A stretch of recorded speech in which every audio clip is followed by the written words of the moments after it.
Paper paper paper paper আজকের তাজা খবর, ব্যাংক ডাকাতি হয়ে গেল। হ্যাঁ নিন স্যার, পেপারটা দেখুন। নিন না স্যার। নিন না স্যার।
দেখুন ম্যাডাম, খাকি বুদ্ধিকে আমি এত রেসপেক্ট করি, আপনি যদি আমার গায়ে হাত ওঠান আমি কিন্তু আপনার গায়ে হাত ওঠাবো না, বরং আপনার হাত গরম করে পাঠিয়ে দেব। কেন ফালতু লাফড়া করছেন? আপনার কত চাই বলুন না, আমি আপনাকে দেব। আর নিয়ে এখান থেকে কেটে পড়ুন দেখি, না হলে কিন্তু। একটা সিম্পল কথা বলছি, চুপচাপ থাকো। তুমি আমার নামটা জানো না? সিটি সিনহা। আমি একবার সিটি বাজালে পুরো শহর কেঁপে যায়, বুঝতে পারলে? ওহো, তো বাজিয়ে দেখা না ম্যাডাম। দেখা না বাজিয়ে। বাড়াবাড়ি করবেন না ম্যাডাম। বাজা না বললাম। আপনি কিন্তু বাড়াবাড়ি করছেন। বাজা বলছি।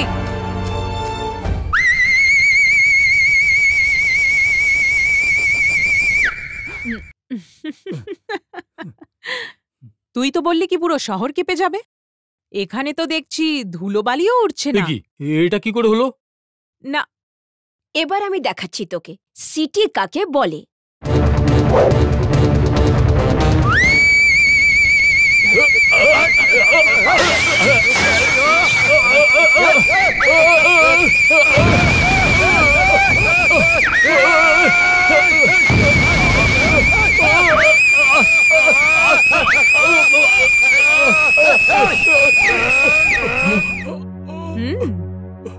এইটাকে বলে সিটি বাজানো, বুঝেছিস?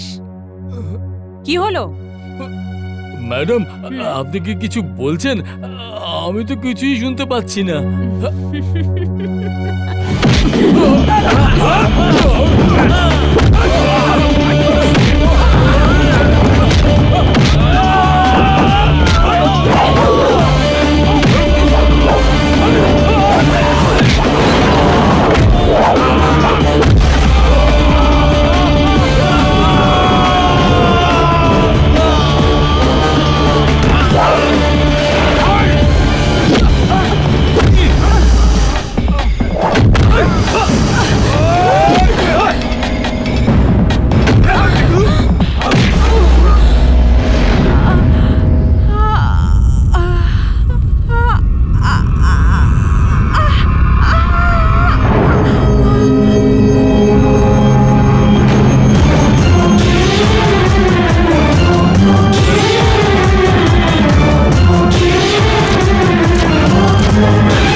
মনে হচ্ছে না সহজভাবে কথাগুলো শুনবে এরা। চলো গিয়ে দেখো।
শোনো, এদের বর্ষায় থাকলে বাঁচা মুশকিল। বেঁচে থাকলে এরকম আমরা আরো অনেক টাকা রোজগার করতে পারবো, বুঝলি? এসকেপ। Same to you.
আজকে মনে হচ্ছে মাসিমা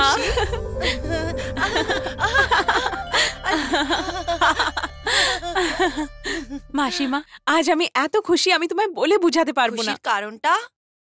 যখন আমাকে পুলিশরা অ্যারেস্ট করছিল তখন আমার বাচ্চাদের নিয়ে খুব চিন্তা হচ্ছিল। ভাবছিলাম কি ওরা আবার অনাথ না হয়ে যায়। আমি এখন চুরি করি বা না করি, কিন্তু বাচ্চাদের কোনো কষ্ট হবে না। ঠিক আছে না বাবা? যদি আরো বাচ্চারা এই আশ্রমে আসে তবুও এখানে ওরা আশ্রয় পাবে, দুবেলা খাওয়া পাবে, পড়াশুনো করতে পারবে, নিজেদের জীবনটাকে ভালোভাবে গড়ে তুলবে ওরা। এটাই আমার বিশ্বাস মাসিমা।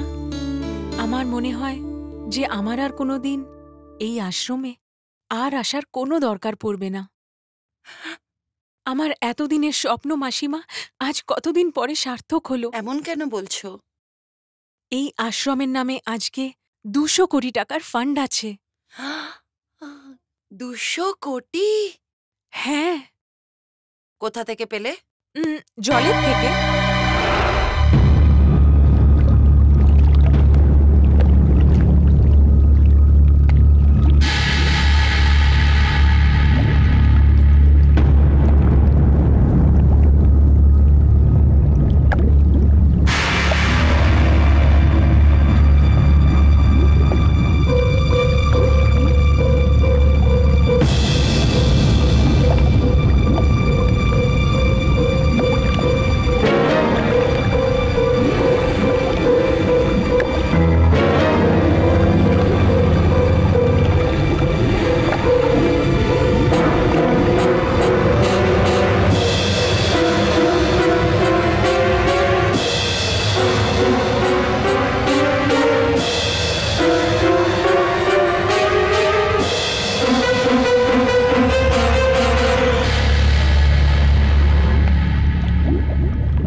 এই পোশাকটা পরে এই সময় এই জায়গায় আসবো এটা এক্সপেক্ট করনি, তাই না?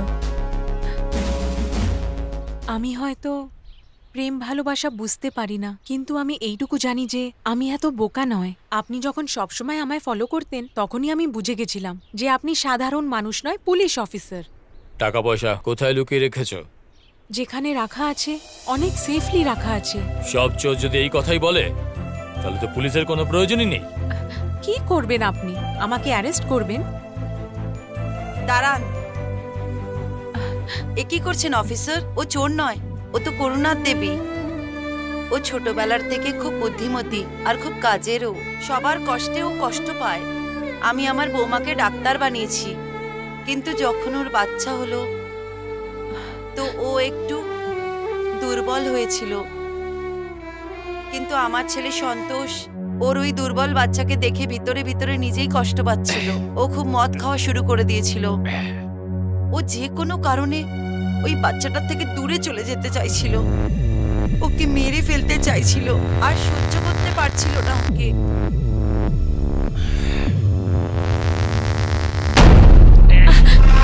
কি করছো? ছাড়ো। সন্তোষ, বাচ্চাটাকে মারছিলে কেন? ছাড়ো, আমি দেবো না। ছাড়ো। কি বাচ্চাটাকে কি মারবেন নাকি? কি করছিস তুই? তোর কি মাথা খারাপ হয়ে গেছে? আমি পাগল হয়ে গেছি। এরকম বাচ্চা পেয়ে আমার পোড়া কপাল হয়ে গেছে। আমার জীবনটাই নষ্ট হয়ে গেল। আমি ওকে ছাড়বো না, ছাড়বো না আমি ওকে। আমি দেবো না, একদম দেবো না। জামাই বাবু, এই বাচ্চাটা আমার প্রাণ, দয়া করে একে মারবেন না। এই সন্তোষ, তুমি কি পাগল হয়ে গেছো নাকি?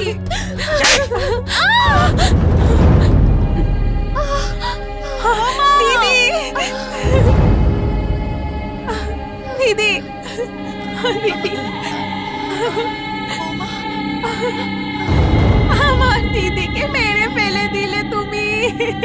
আমার বৌমা চলে যাওয়ার পরে আমার ছেলেটাও আর বাঁচলো না।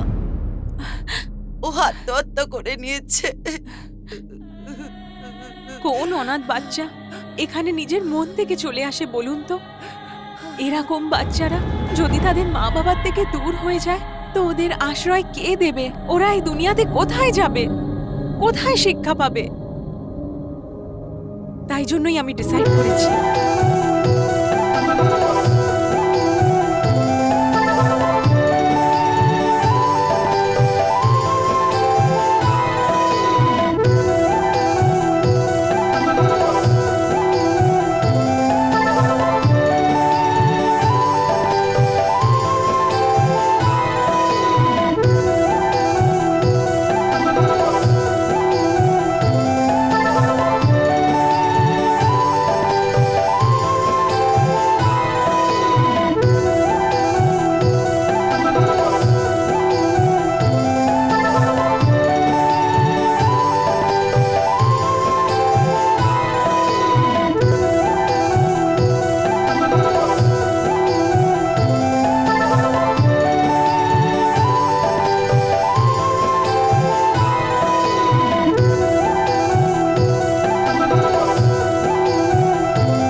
যখন এই অসহায় বাচ্চাদের মা বাবা নেই, তখন ওদের দিদি হয়ে আমি ওদের ভালোবাসা দেব। এতগুলো বাচ্চাদের নিয়েই আশ্রমটা, সেটা কিভাবে চালাবো সেজন্যই আমি চুরি চামারি করতাম। আমি কিন্তু চুরি করার জন্য চুরি করিনি। কিন্তু চুরি করাটা অন্যায়। না বাবা, এ কোনো খারাপ কাজ করেনি। ও নিজের জন্য কিছু করেনি, এই আশ্রমের জন্য করেছে। ও কোনো ভুল কাজ করেনি। ও যদি নিজের স্বার্থের জন্য করত তাহলে অনেক কিছু করতে পারত। আমাদের গৃহমন্ত্রী, যিনি শুধু ব্ল্যাক মানি ঘরে ভরে রেখেছিলেন, সেই ব্ল্যাক মানিই তো নিয়েছে। আপনি যাই বলুন না কেন, কাজটা অন্যায় করেছে। একদম না, ও কোনো অন্যায় করেনি। এই বয়সে তো মেয়েরা প্রেম, ভালোবাসা অনেক কিছু খুঁজে পায়, কিন্তু ও এরকম কিছুই করেনি। আজও যা করেছে সবই আশ্রমের জন্যই করেছে। ও নিজের জন্য কখনোই ভাবেনি। আপনি যাই বলুন না কেন, অন্যায়টা কিন্তু অন্যায়। আমি মানি যে কাজটা আমি করেছি সেটা ভুল নয়, কিন্তু আইনের নজরে এই কাজটা ভুল। আপনি আপনার ডিউটি করুন, আমাকে অ্যারেস্ট করুন। নিশ্চয়ই আমি তোমাকে অ্যারেস্ট অবশ্যই করব। যদি আমি ওকে এখন অ্যারেস্ট না করি তাহলে আমার কর্তব্য থেকে বিচলিত হব। কিন্তু আমি আমার ভালোবাসাকে এত সহজে ছাড়তে পারবো না। তাই আমি এই মুহূর্তে চাকরি থেকে রিজাইন দিচ্ছি। তবুও তোমাকে আমি অ্যারেস্ট করবই, হাতকড়ি পরিয়ে না, মঙ্গলসূত্র পরিয়ে। তোমাকে একটা সিম্পল কথা বলি, আই লাভ ইউ।